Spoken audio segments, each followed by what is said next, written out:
Good evening and welcome to the third episode of The Sound of Soundtracks. My name is David Lubin, and thank you for joining us tonight. And tonight we have a special show. It's going to be a ranking show. Frequently, when I've been on Grant's Rock Warehouse, one of my favorite shows that we've done there is when we rank songs. That could be ranked songs from a group.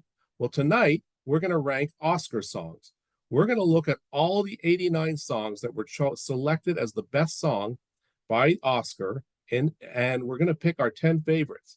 To help me do that tonight, I've got my brother, Larry Lubin, and I thought having Larry on the show tonight will be interesting because we're a fairly similar age, and yet I think you're going to see a very diverse choice of songs between the two of us.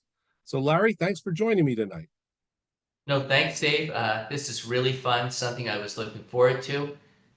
It'll bring back some memories for both of us because our mother used to like all these Broadway musicals and father as well. We had to listen to all the eight tracks. No, this is exciting, and I really appreciate that you allowed me to join in on this. Well, I certainly like having family on the show. Last week I had my son, this week my brother. So the first thing I did, Larry, was I sent you that list of 89 Oscar winning songs. Did you have any thoughts as you were selecting your 10? Just some general thoughts or things that stuck out to you? Well, when you look at a list like that that goes back so far, it's hard to be aware of all the songs. I guess one of the things that struck me was there were many songs that were made before I was born that I would have known quite well and I would have thought about. And I was just more looking at the years that each of the things were made that was kind of interesting. And then also thinking about the time period, what movie it was actually in. Those are all just interesting things of going back in time. One of the things that really kind of struck me was that, and Larry and I are going to be quite forward about this. Or I'm going to speak for him. We don't know every single song, so this might not really be a totally fair ranking because I'm not going to claim that I'm familiar with all 89 songs. Although I've had familiarity with, I'm going to say 65 or 70% of them. So some songs, unfortunately, didn't make the cut simply because I didn't know them. In Nevertheless, fairness, I just have to say, Dave, that there were a lot that I didn't know. Certainly the older songs. So just to be fair, there are many songs I did not know there. well, actually, I think you can relate to this. I looked at one of the songs that won. It was called Three Coins in a Fountain. But I don't really know the song that well, except for in the scene from Planes, Trains, and Automobiles when Steve Martin is asked to sing a song on the bus by John Candy, and he just obscurely picks that one.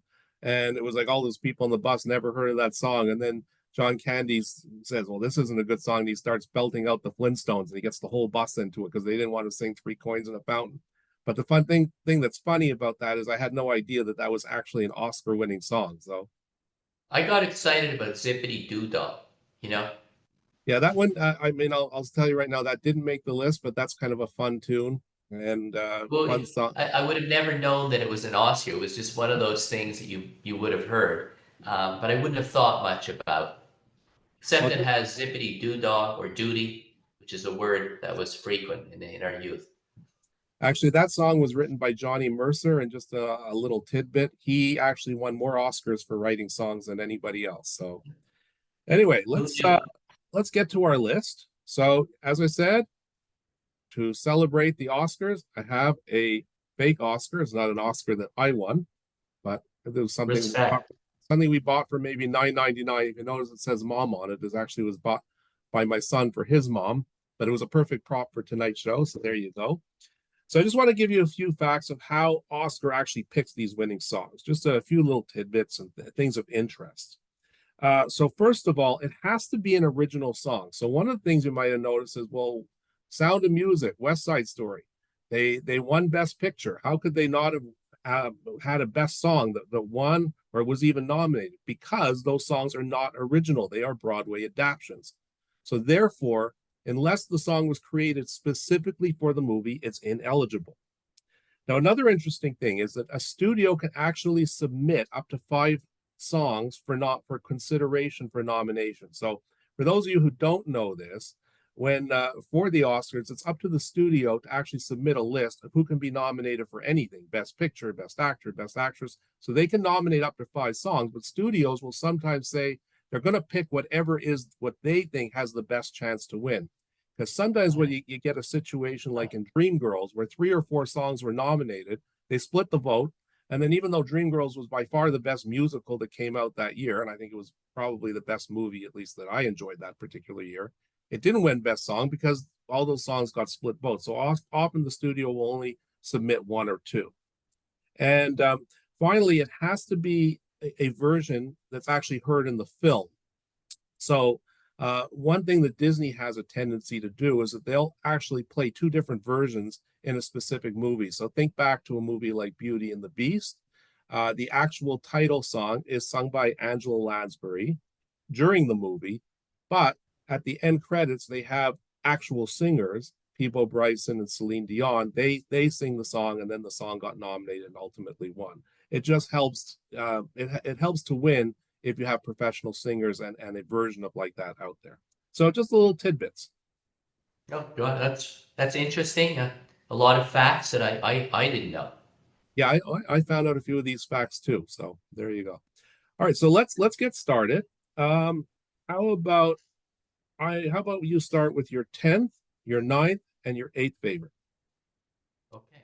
You want me to get going? I do. And actually, just one thing, Larry and I both, we do not know what songs each other chose. However, we both made a prediction of at least 2 songs that the others might have chosen. So if Larry happens to pick one of those songs, I'm going to let him know, hey, Larry, I knew you were going to pick that song, and he'll do the same for me. Okay, Larry, go with your 10, 9, and 8. What you All got? right. So my number 10 is from 1987. It's Time of My Life, Dirty Dancing. And that was a movie that was a wonderful movie when I saw it, and I loved the song. And the movie was, I think the song was by Frank Previtt and Donald Markowitz. We know somebody by the name of Markowitz, so I thought that was interesting. And what I liked about the song was number one. First of all, it was the movie itself and the scenes were really something at the time.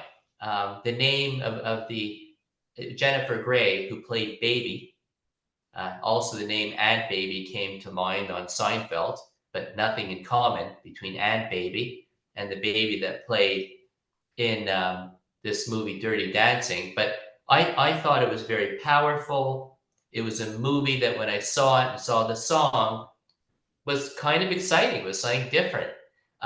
Also, thinking back to later in my life when my 2 daughters were in dance and I had to go to all these dance recitals, it was something that I thought about. So that's why I chose that movie.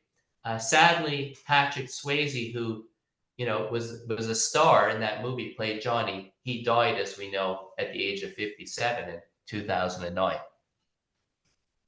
For number 9, it was a film. It was from 1961, and the song was Moon River, and that was by Mercer and Mancini, and it was in the movie Breakfast at Tiffany's.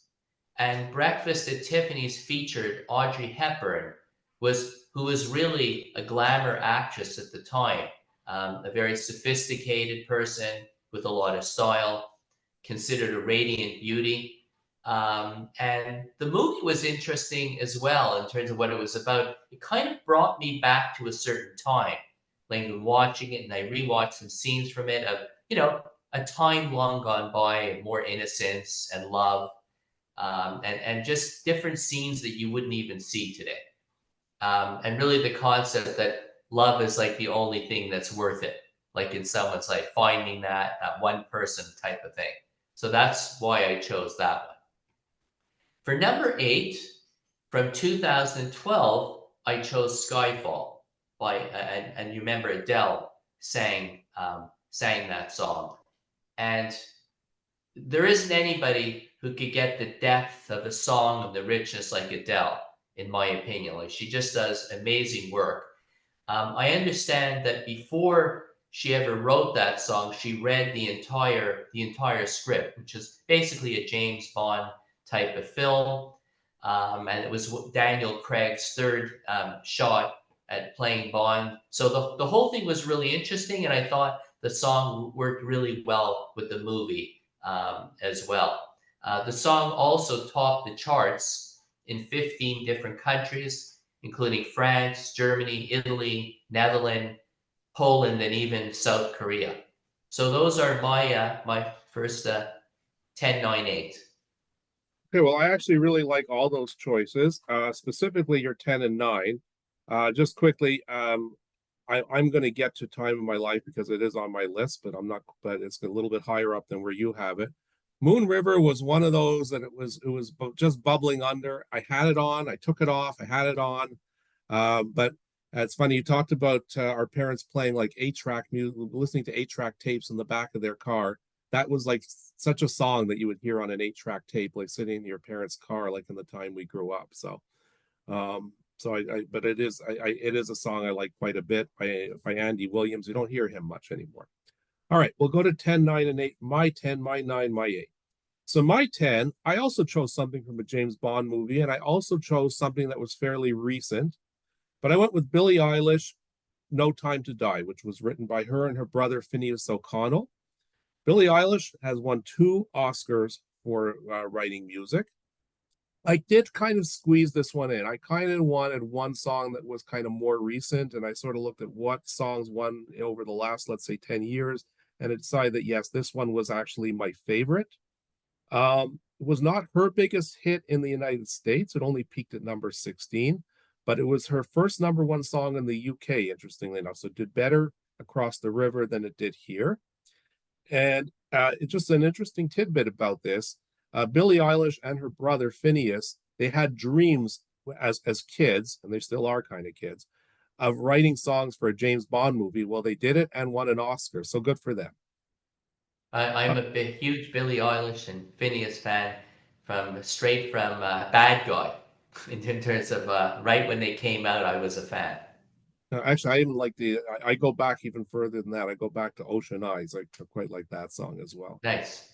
My number 9 song is one of the most popular songs of all time. And, it's one of there's some people out there who'll say, oh, it's such a formula song, but it is a great song. And that's My Heart Will Go On, made famous by Celine Dion, was written by James Horner and Will Jennings. What movie is it from? It's from a little movie called The Titanic, one of the highest grossing movies of all time. It's one of the highest selling singles of all time. It's basically considered her signature song, and that's saying a lot if you consider how many huge hits she's had, like Because I Loved You. She also sang another Oscar-winning song, Beauty and the Beast. But I always really liked this song. There was always a fantastic video that came with this song. This video made you want to go see the movie because it was just timed so well with showing her singing and showing scenes in the movie that just timed up perfectly. Um, this single sold 18 million copies worldwide, so huge hit for Celine Dion. And my number 8, I'm going to go way back to When You Wish Upon a Star. Now, not sure about the pronunciations. I believe it was written by somebody named Lee Harline and also Ned Washington. It's from Pinocchio, one of the first animated movies from the Disney studio. And I just like it. It's a song of hope. It still sounds terrific. The singer was named Cliff Edwards. He was the voice of Jiminy Cricket in the movie. It's actually ranked number 7 on the greatest movie songs of all time by AFI.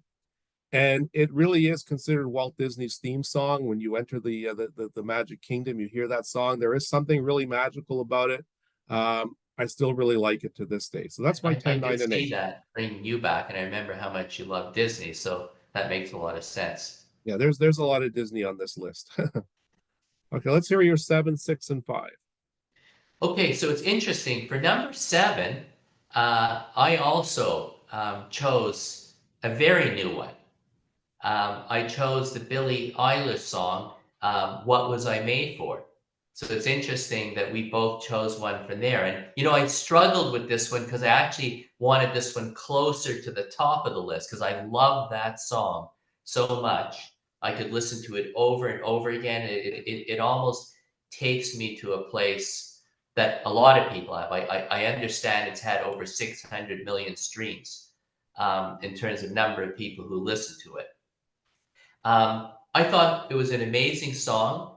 I understand that when they got the opportunity to write the song, they thought about it. Do they really want to do it? And what are they going to do? And when they saw the movie, they were quite excited. When they started seeing some scenes from Greta Gerwig in terms of showing them what it was about, Billie Eilish and Phineas, they got very excited about it. They spent a lot of time working on that song too. They spent 6 hours not getting anywhere, and suddenly something clicked, and they came up with an incredible smash song. Had it had a few more years, I might have had this very close to my top, song. Because right now it is a top song, but I thought it hasn't really stood the test of time for me. So I'd have to see in a few years what I really rate it. So I had to include it, and I included it as that number. And then for number 6, going to 1999, I chose You'll Be in My Heart by Phil Collins from Tarzan. And when I listened to that song, I always found it such a beautiful song. Having had children of my own, I could relate to the song that you have somebody that you care for, a special bond, and you want to protect them and all that. And I don't know, even though I was quite a bit older when I watched that, I love watching the scenes of that song being played and what it meant to me. And somehow it was quite emotional. I also am very fond of Phil Collins, who's been ill. As we all know, he hasn't really been well these days. He's been going through a lot. I go back to Phil Collins right when he was in Genesis, and I was an original fan of Genesis. I could think of a lot of albums and things like that. So I was very happy that that song came out as one of them. For number 5, from 1993, I chose The Streets of Philadelphia from the Philadelphia movie. Ding, ding, ding, ding. Okay, so we got one. I got one. I had that on my list. That was one of the ones that I thought you might choose as well, Okay, you or I didn't. thought that. It's actually a bubbling under, but I knew you would Okay, pick it. I well, knew you'd choose it. it's interesting. Well, I chose that. I thought Tom Hanks was brilliant in that film, a lawyer dying of AIDS. I've been a Bruce Springsteen fan since the day he arrived on the scene, and going back to my days actually when I even lived in Florida in 1981. I was a Springsteen fan even then. So I thought it was a wonderful song. I understand it was recorded by Springsteen when he did the entire Nebraska album. We also know that Tom Hanks won Best Actor. That film got a lot of accolades for dealing with a very difficult subject at a difficult time. And also just all the, really, there was some people who didn't understand the whole concept of AIDS at the time. So I thought it was educational and informing in a good way about a subject that was on people's mind. So those are my choices. Okay, well, I like all those choices. And sorry. Okay, I like those choices. So I'm going to do my number 7, 6, and 5 songs. So my number 7 song is from a movie that I've actually never seen. So there's actually 2 songs I picked from films that I did not see. One of them was the James Bond film, the Billie Eilish song "No Time to Die." And I've never seen Pocahontas, but I think "Colors of the Wind" is an absolutely beautiful song written by Alan Menken and Stephen Schwartz. It's basically, I know this song because I had a CD that I used to play in the car frequently, and it was all the Disney songs that were in films, and mostly from the 90s. It did become a big hit by Vanessa Williams, who during that time her career flourished, and that was in spite of that big Miss America controversy. So good for her. It reached number 4 on Billboard, and it was the number 31 song at the end of 1995. So I do really like that song. Never saw the movie. I love that song, and Same, I actually never saw the movie until a number of years ago. I can't remember. There were some people over, some kids over, and for whatever reason they turned it on, but I hadn't ever seen the movie. I just knew the song. Hey, so it's an excellent song. I really do like that. My number six song is one that you already picked, and that's I've Had the Time in My Life. So you already talked about that, who wrote it. For me, what I really liked about the song, it's one of the best finales of a movie.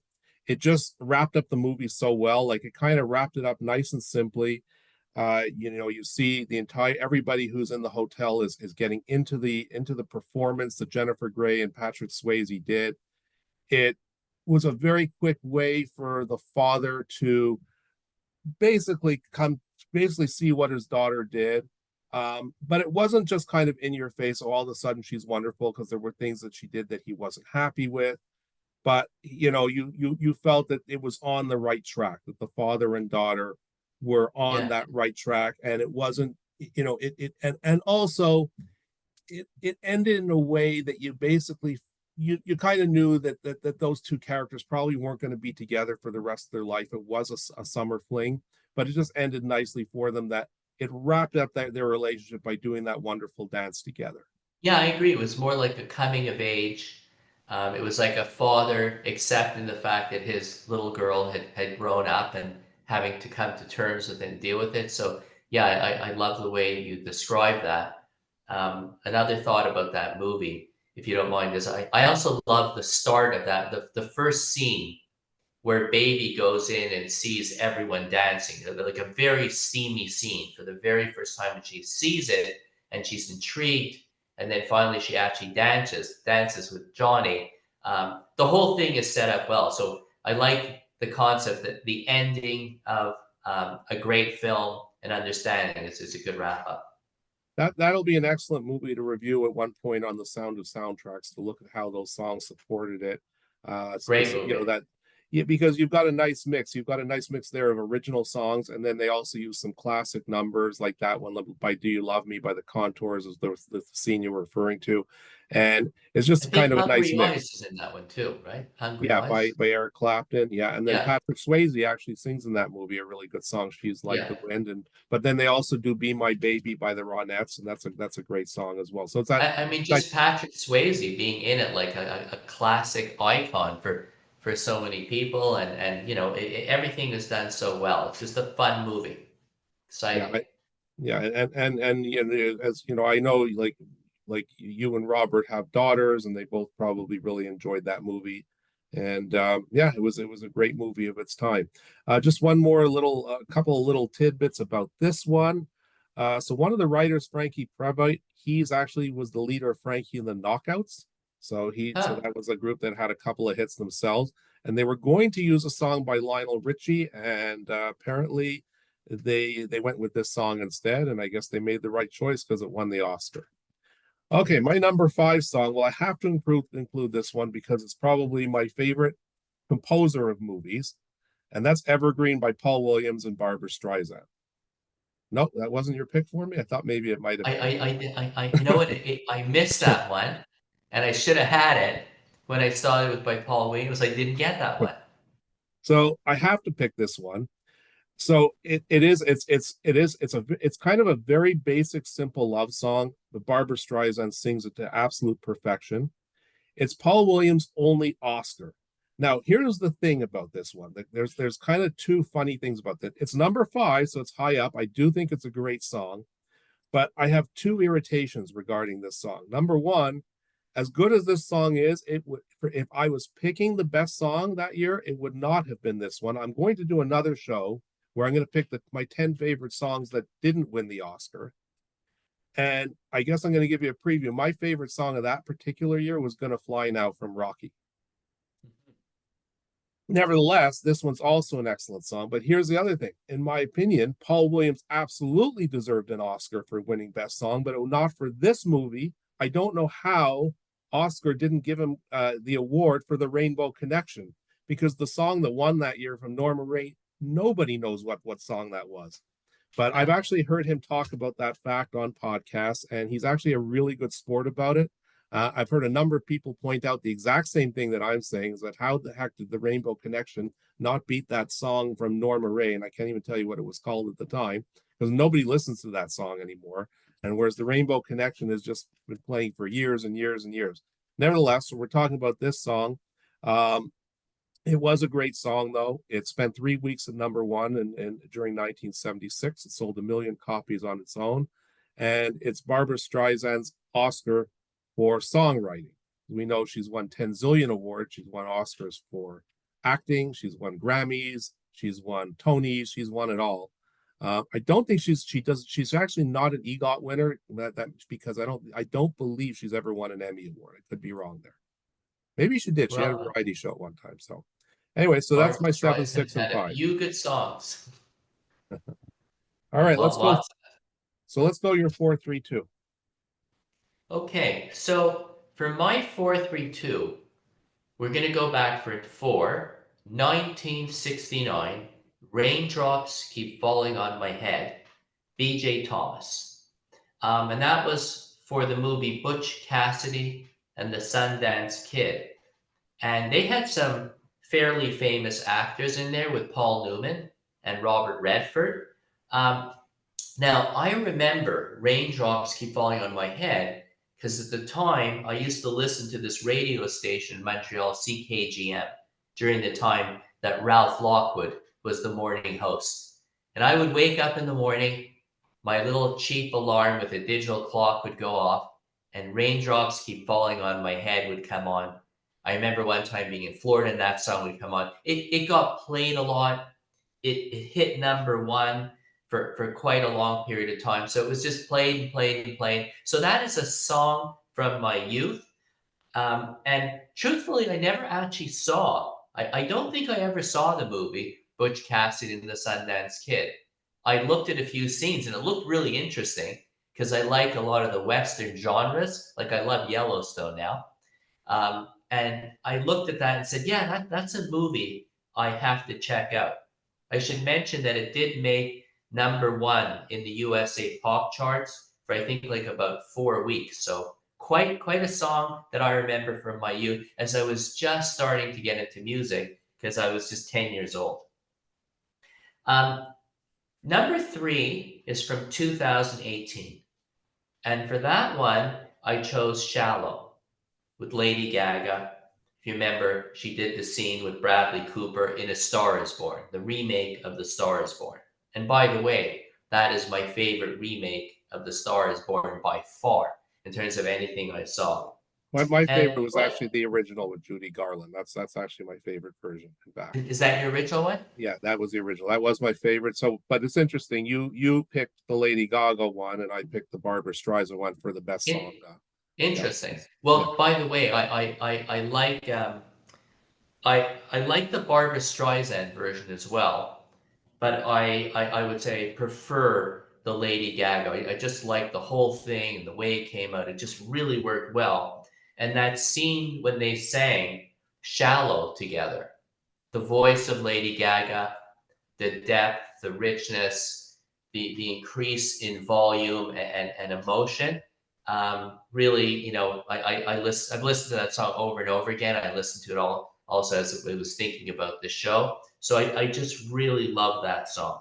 And I enjoyed the movie as well. Okay, now for number two, 1997. I chose My Heart Will Go On. So there we go. That's something obviously you liked a lot, and we had that in common. I felt that had to be right up there.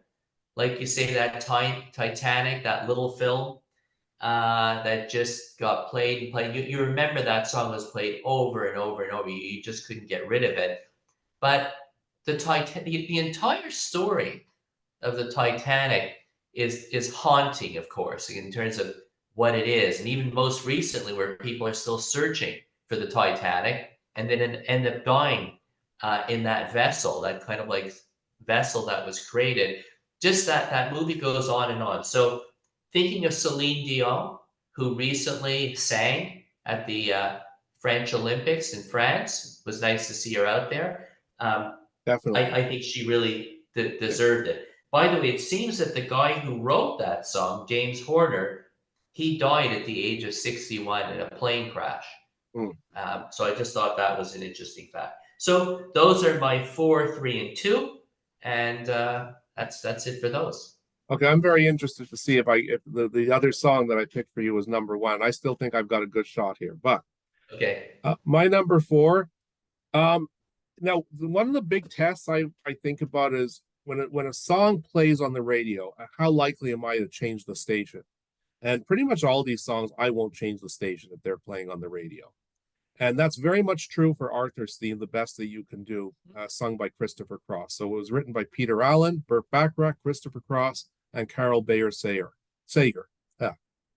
It was number 79 on the AFI's greatest movie songs. It reached number one on the charts. And if you remember the original Arthur film starring Dudley Moore, it's one of those songs. It opens up the movie with that song, and it shows him riding in the limo, and that's a very fun movie. And the song is just played perfectly with that whole opening scene of him going through of him in the limo, and he's laughing and he's drunk and he's picking up the prostitute, and it just makes for just a fun little movie. Wasn't terribly complicated, just a good time, and I wish we had more movies like that nowadays. I really do. It's funny because I thought of that one. There was so many there that I thought could have been you. But the one thing, even though we have a lot of things in common, sometimes our taste in music are quite different. It's hard for me to know what you're going to like. But I did think of that one, and I probably should have selected that as one that you would have liked. But there were a number that I thought that you would.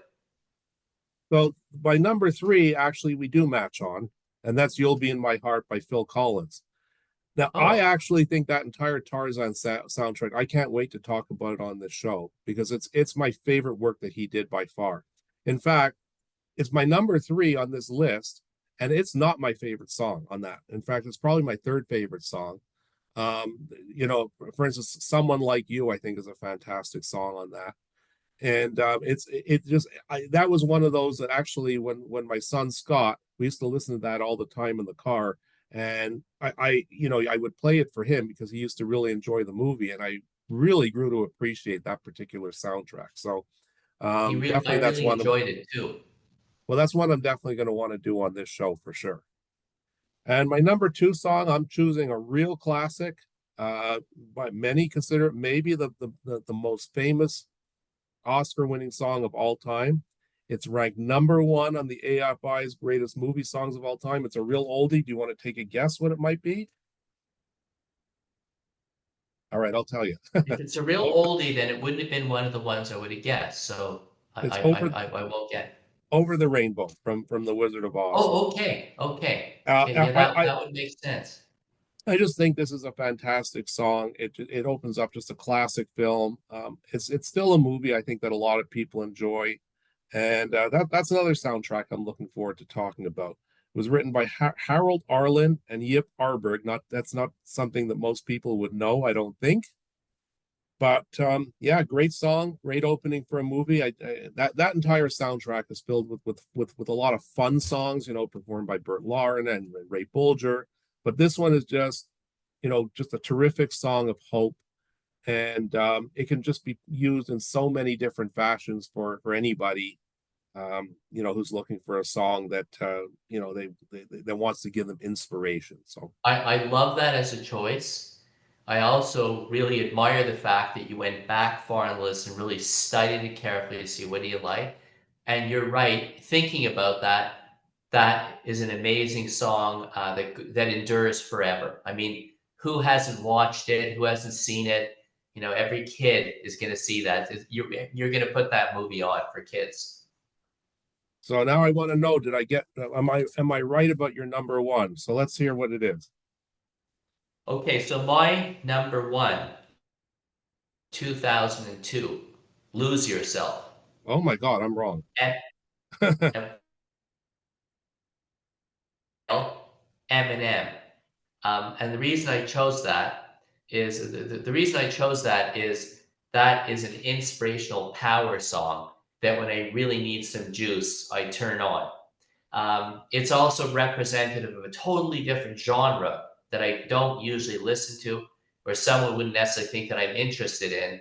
But that is a song of power, of motivation, of pulling yourself out of a ditch and trying to rise to the top despite the fact all the elements are against you. So for some reason, the entire thing of that movie, and truthfully, at the time that that came out, it's 2002, it wouldn't have been the type of thing I was listening to. I didn't even, I heard of Eminem. There were people that liked him, but it was really that song that gave me some appreciation of what he does, of that type of rap music, and really just the first breaking out of Detroit and being able to break through. I thought was really cool, and I think that Eminem did quite a good job playing that part as well. So that was my top pick. It's interesting that you wouldn't have thought that I would pick that. Well, I just know you've always been a Stevie Wonder fan, and I thought that you would have had on your list. I just called to say I love you. It's interesting because Stevie Wonder is one of my favorite artists, but that is really very far from one of my favorite songs in terms of what he does. I don't feel it's a great song. It's a beautiful song. But comparing to other songs that I saw there, I don't think it affected me in the same way. But that's interesting that you picked up on that I was the big Stevie Wonder fan at the time. Yeah, no, well, that most of my Stevie Wonder I know from you. So my number one, I don't think you ever would have guessed this in 100 years, but when this song comes on the radio, I never change it. I crank it up because there's just something very inspirational about it. And that's Flashdance What a Feeling. It was written by Giorgio Moroder and Keith Forsey, and it was made famous by Irene Cara. I got to I was tell gonna, you, I was gonna have that one. I was gonna say that that would be your song that I oh, chose. that was one of your two? That was what I thought it, and then I said no, it's gonna be something else. Actually, what I was thinking it was gonna be was the first song that we both collided on, which is from Dirty Dancing. Okay. I Yeah. Well, that one actually, that one I do have a history with that one. Because I've had the time of my life. I remember going to see Dirty Dancing again, and my last day when on my European trip after I finished school. And I remember hearing that I've had the time of my life, and it just kind of matched up perfectly with that adventure that I had 5 weeks traveling on my own around Europe. And I remember watching that on the very last day of my trip and thinking, yeah, it really was the time of my life. It was a real experience for Wow, me. that's amazing. But anyway, back to this song. So I can't think of a song that saves a movie the way Flashdance saves Flashdance. And I'll tell you what I mean. Flashdance, when you're watching that movie, it's kind of depressing.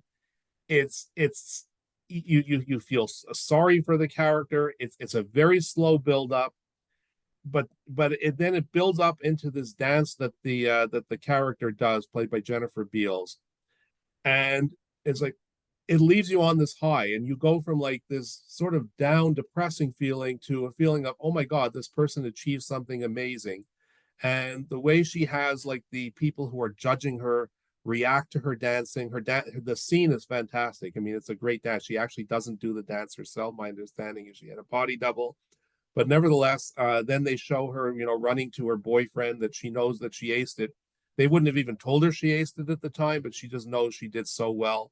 It's just a great feeling, and I tell you, every time that song comes on the radio, I just crank that thing up. It really is one of my favorite songs ever, and it was a great follow up for Irene Cara. She didn't get to be in the movie like she was in Fame. Fame was another really good song that won the Oscar. Didn't quite make my list, but nice follow up for her. So that's our list. That's a great song, Dave. I remember. I agree. I remember. I love that song. I wasn't crazy about the movie. I remember thinking about that, and I looked at that one, and I was thinking about it. But it's also a great choice and a great track and song. Now, I will say, I have a feeling if I were to watch that movie now, I'd have an entire new appreciation for it because spent so much time traveling in Ohio, smaller towns. I've been in, through mill towns, things that are like steel towns. I think I would have a greater appreciation for what the setting was of the movie that I wouldn't have had, back when I saw it as a young adult. but nevertheless, I remember I did end up liking the movie, but that song, let's say I thought it was a 2.5 star movie, it probably raised it an entire star just from that one scene. And I did think that was a good way to kind of do that movie, to really kind of build it up that, waiting, will this person get the big break? And it's like, oh yeah, she aced the big break. So I think it was but I think that song was just perfect for that movie. It really was. That was a great song, and I remember seeing it, being excited by the movie, and listening to the song over and over again. Some thoughts about the entire list that I just wanted to share is that when I looked at the list, there were so many choices you could have made, in terms of choosing the top 10. There were many that could have been here. At one point, I thought, well, maybe I'll try to have one from each decade that I've been alive, which would have got me, you know, six decades that I could have looked at, and then maybe one more from things that I would have heard about. But the process was fun, and you look back, there's been a lot of great music over the years, and some things I'm going to go back on and listen to again.